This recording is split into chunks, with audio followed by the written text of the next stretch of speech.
Rania കുട്ടിയാണ്. Welcome Rania Rafeeq on stage. ഞങ്ങളുടെ Rania മോള് വന്നേ.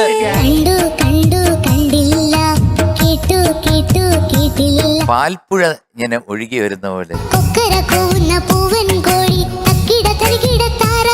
എന്തോ ഒരു മനോഹാരിതയായിരുന്നു. അതെ, നല്ല സ്വീറ്റ് വോയിസ്, കാണാനും സുഖം. അവർ രണ്ടുപേരും കൂടെ പാടിയ പാട്ട് ഒറ്റയ്ക്ക് നിന്ന് മോളങ്ങ് പേരിക്ക്.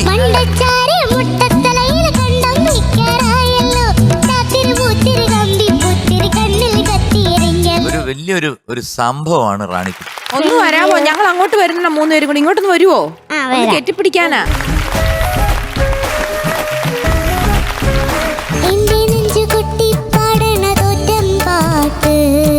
അപ്പൊ മോളൊരു വലിയ ആർട്ടിസ്റ്റാണ്. എനിക്കിപ്പോഴും കണ്ണാൻ തുമ്പി ഓർമ്മയുണ്ടല്ലോ.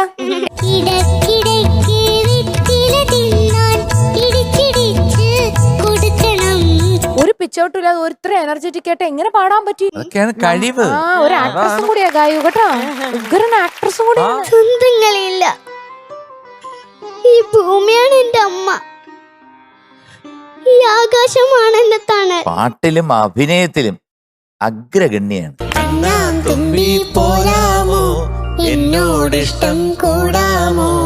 എനിക്ക് നിന്നോടുള്ള ഇഷ്ടം കൂടിക്കൂടി വരുവാ. ഇങ്ങനെ ഒത്തിരി കൂടിക്കൂടി വന്നാൽ എനിക്കൊരു കുഴപ്പമുണ്ട്. ആ പിള്ളേരെ എടുത്തോണ്ട് ഓടിക്കളയും. നമുക്ക് ഇതിനു മുമ്പുള്ള പിള്ളേരെ കാണുന്ന പോലെ നമുക്ക് ഒറ്റ പ്രാവശ്യം കാണുമ്പോ തന്നെ അറിയാം റാണി കുഞ്ഞ് കേരളം കീഴടക്കാൻ പോകും.